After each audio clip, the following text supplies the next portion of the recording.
We heard a lot in the past about coordination with the federal government. The idea is supposed to be that the feds say, we own this property in Josephine County, this is our property, and you must coordinate or cooperate with us. Cooperation versus coordination about the closing of certain roads is a hot topic for a lot of people in land use mode in Josephine County.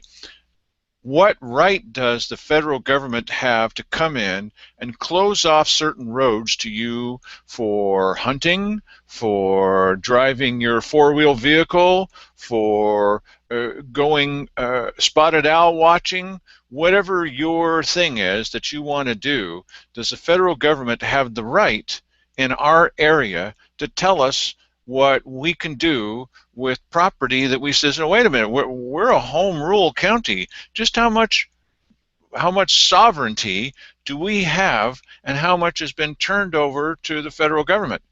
Well, we now have a new legal counsel in position. This fellow is elected. This is Wally Hicks. He wasn't picked just because he's a good lawyer. He was elected. And his point is that I represent the people, unlike Steve Rich, who would say that, but really it was pretty obvious he was representing the wishes of the county commissioners. So it's not just up to Wally Hicks to render legal decisions based on a book. It's up to Wally Hicks, as he defines himself, to be a public servant. Is he going to do that? So Mike's going to talk to us a bit about some tape that we shot on Thursday in the admin meeting in the little back room. Why don't you tell them about it, Mike?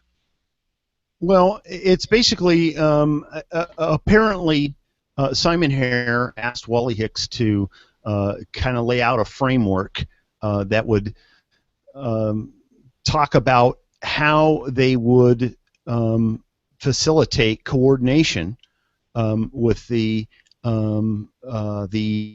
Federal Forest Service, and essentially, and I think Wally's doing a fair job at this because he's a lawyer, and so when you're a lawyer, you go look at you know, what the law is as it relates to what it is you're trying to do, and in this particular case, there are some federal guidelines as to how to do this. The thing that strikes me instantaneously once I start listening to this is that when you're going to talk to the federal government about the gates that you want to have open or not locked, and you start going through the process that they dictate in order to, you know, facilitate that sort of thing, you have just subjugated yourself to the federal government. And so in the beginning of this video here, it's Wally talking about step one of the essentially it's an application process, but let's look at what he has to say. This is step one. So looking just at the sections of the United States Code that pertain to the county's coordination with the federal United States Forest Service. Step one would be to ensure the county's land use plan is clear that all open trails and roads should be designated as open. Full open access should be made available to public lands for local purposes such as safety, health, economics, and use of recreation. No trail, no road or trail should be closed unless public safety or health demand is closing. No RS 2477 right-of-way should be closed. This is the kind of language that I think would be important for the county's land use plan when the time comes to decide upon that, if you're going to subsequently try to rely upon that for a coordination assertion. Okay, so what he's talking about there is he says this is the framework that the federal government talks about, and you notice all the things that he says there in the beginning, that all roads should be open for, you know, health, safety, welfare, blah blah blah, all these things. You might think that he's saying this is what we should do, But really what he's doing is reading from a book. He's reading from the federal guidelines as to how you apply for this thing. And, of course, later is when they pull the rug out from under you and tell you they're going to lock the gates anyway. But anyway, so that's step one. You got any feedback on that, Dale? Yeah, I was at a meeting a couple of years ago where the sheriff was explaining to a lot of us at Grants Pass High School. There was a gathering of people who were concerned about all of this, and one of the rules came down to what roads are already on the map. Really, it comes down to that? Well, apparently so. If the road is on the map, then after a certain date, you're supposed to keep it open because it's an established road that everybody recognizes as such. So the Forest Service said, we really need a map of this area that goes back a bit so that we can say past a certain, before a certain date, maybe not, but after a certain date, yes. And Josephine County provided, apparently what they said, was the one and only map in existence that went back as far as they needed it to go. And they gave it to the Forest Service without making a copy of it. This is Josephine County. They didn't make a copy of it. And guess what happened, Mike? They lost it. Yes. The Forest Service says they lost the one and only map. And so because there's no record of the fact that these roads were there. Now, we've heard since then from the sheriff at one point, oh, no, we have another. Right. Has anybody seen it? It would be less than... Sorry, say that again, bud. I said he hasn't produced it yet, I'm assuming. Well, he's gone now, but no, we haven't seen that. I haven't seen it. Perhaps it does exist, but it would be a little bit less embarrassing for the county if they suddenly found it or found another one. I don't know if it exists, but the Historical Society of Josephine County said that was the one and only map, and then the Forest Service lost it. Wow. That is amazing and leads, I'm sure, to all kinds of conspiratorial theories. Anyway, okay, well, let's move on to step 2 here, and here's Wally again. So in other words, step 1 is make sure the county's land use plan has in it what it needs to have. Step 2 is to execute a simple resolution setting forth that the Board of County Commissioners is the duly elected governing body whose duties to care for the public safety, health, economic stability, etc. of the community, and that you're asserting the coordination authority to request the agency to coordinate with you as required by law. Okay, so that's step 2 of the application, by the way. You have to submit this form to the federal government. Now, you might think, okay, the federal government, for years, it's been asserted they own this land, and they're laying down this process. But if you believe that, you have accepted the notion that in the hierarchy here, the federal government is on top, and the state comes down below, and the county way down below that. Well, the Constitution basically says that any powers not delegated by the states to the federal government is out of their purview. That's Article 1, Section 8. Article 1, Section 8. Okay. Right. So here they are dictating how you must apply to them for the purpose of keeping your gates unlocked. That's kind of silly. They're your gates, But this is my big bugaboo when it comes to the way things are laid out. We in this county we are subject to the whims of the federal government, whether they want to give us money one year or let us cut some wood. We are basically held hostage. Our economy is held hostage by the federal government, and so anyway, step 2 has us conforming to another one of their things here, step 3. So a resolution would then follow your passage of a land use plan. That's step 2. Step 3 is to sign and send a letter, and I did come up with a version of that I attached to this email, incomplete version of that letter that I would provide to the board. The version I provided is not complete, but basically you send a letter to the Forest Service and you say that we would like to meet with you regarding this particular issue. And you reference the coordination statute, make it very clear, and just work out a date and time that is mutually agreeable to the two government entities. Step 4 is... Okay, so again, the step 3 of the process is to fill out another part of the application, which is this letter referencing their U.S. statute, and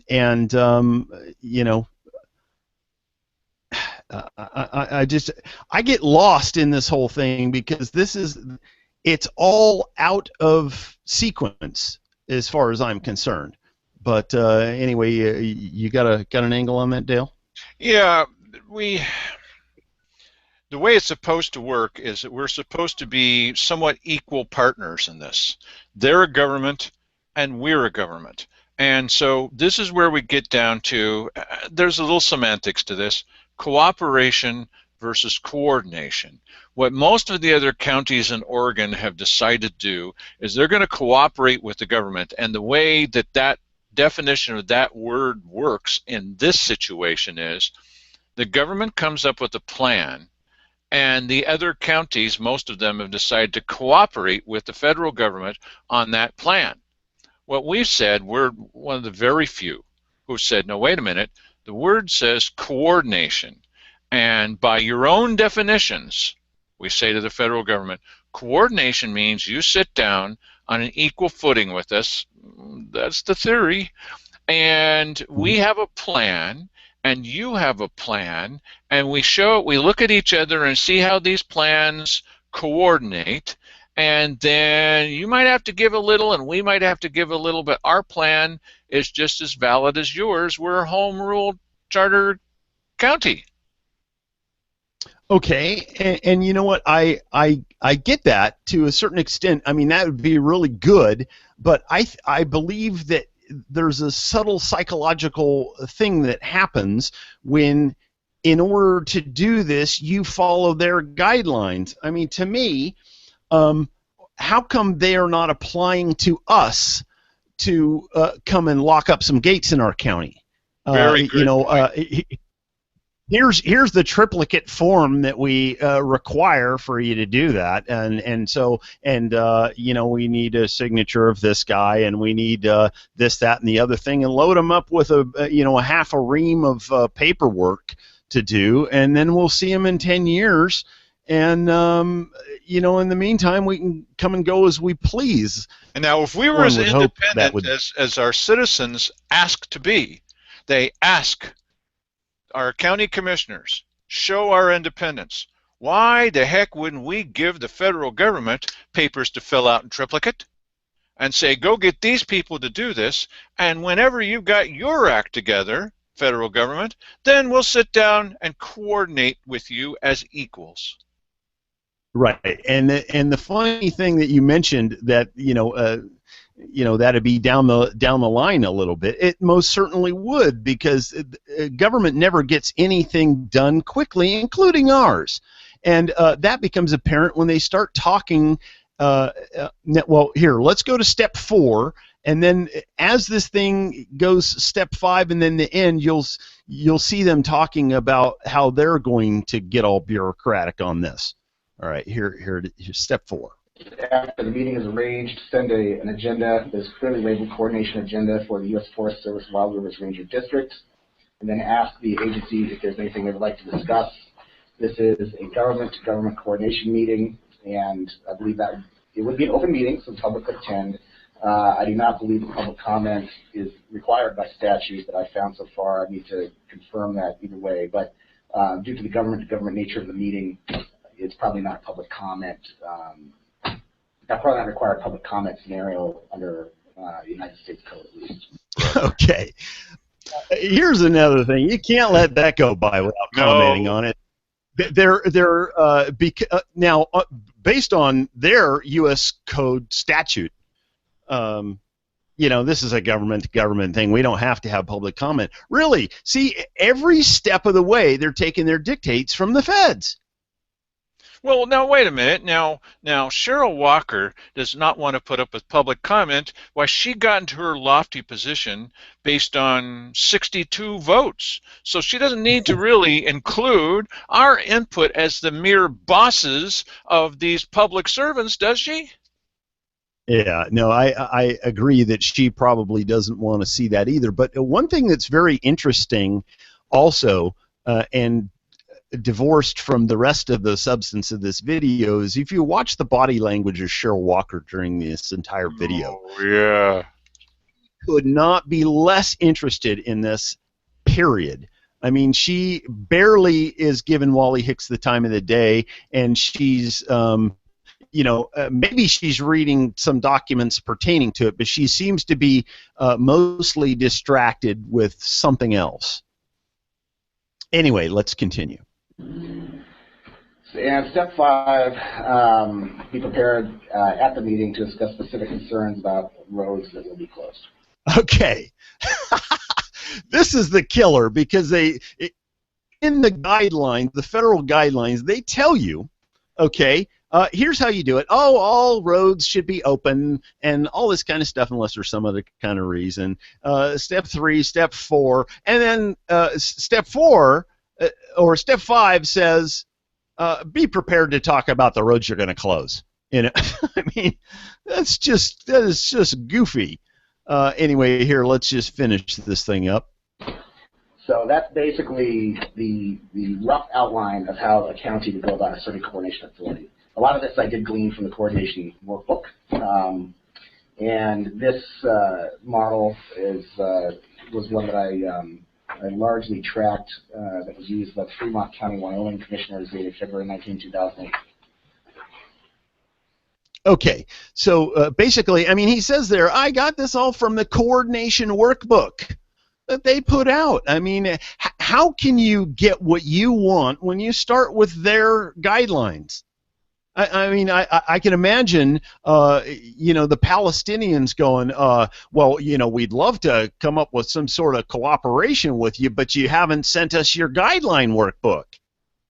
Well, the other thing that's not been done in all this time that I know of, at least they haven't shared it with the general population, although there's probably people like Jack Swift, I know every detail. Well, we're just not hearing any of the details. Thanks a lot, Jack.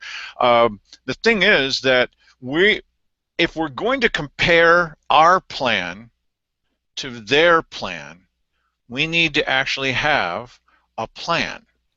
Now, this has been going like this for, I think, 1.5 years, 2 years. Where's our plan? Who's on the group? I'm sure that there are some people who feel that they have a plan. My experience with the people who are involved with that is they have a plan, but they're more secretive about their plan than the commissioners are. Well, it becomes clear at the very end of this video that they don't have a plan. As a matter of fact, they haven't even begun step 1 of the plan because, Keith Heck is very emphatic that, oh, this is just the beginning. It's just the beginning. Well, they don't have to drag this out if they don't want to. They could complete those little guideline things there. And listen, I don't know how many paragraphs or how it has to be structured or whatever, or if that is part of the guidelines, but why don't they just whip this thing out? Because they're not in a hurry to get this thing solved. They don't. I don't believe they really care about it. I think that they believe that there are some people in the county who at some point, in order to assuage them, you're going to have to jump through these hoops. But they're in no hurry to do it. This is not a priority for them. They don't care about it. It's a long, detailed, drawn-out process. Jack and some others came to an important county meeting. It was during a regular weekly business session. It was in the evening, as I recall. And the county commissioners, were getting peppered with questions during a certain period of time, because apparently what we do in Josephine County is we concentrate on an issue as citizens, and then we take the pressure off, and then the commissioners just go back to zero again.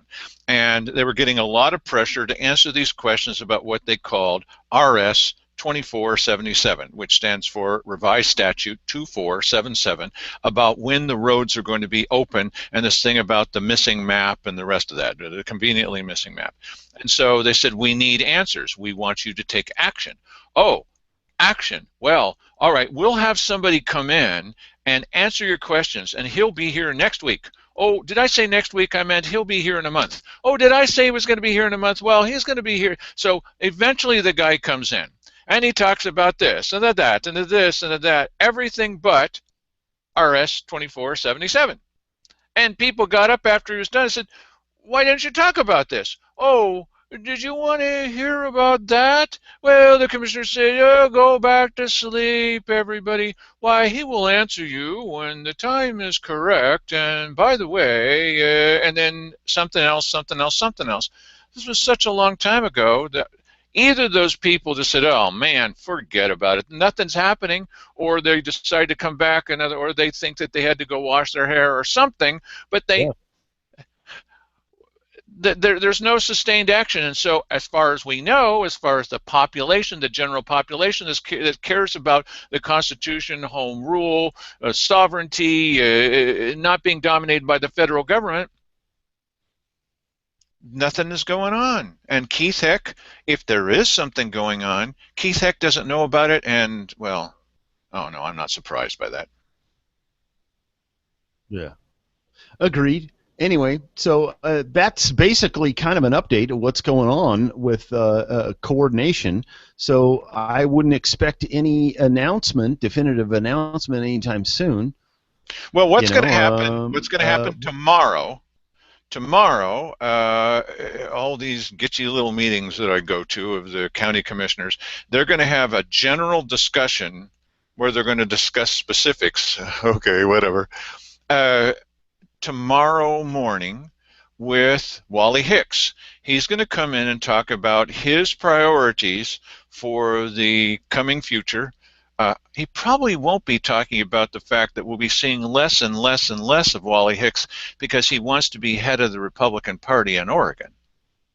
So instead of concentrating on the legal problems of the county that's the most corrupt in the entire state, he's going to be distracted by, at the very least, by Republican Party politics, and maybe as far as being the head of the Republican Party in Oregon, which means that we're going to see a part-time guy, basically.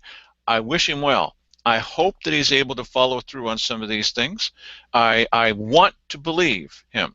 But they're going to talk with him, and he's going to talk about his priorities. He is an elected official and not just a hired gun to do legal things. And they're also going to talk about the coordination plan at greater detail, and we'll be there with a camera, and we're going to get the actual documents from Wally Hicks, and we're going to share with you the details that up until now, on this most transparent county in the entire world, as Simon Hare puts it, we don't even get a chance to see. Well, we're going to get copies of those, and if we don't, we're going to raise the roof. So more news to come on this in the next couple of days then? Absolutely, and you did a really good job.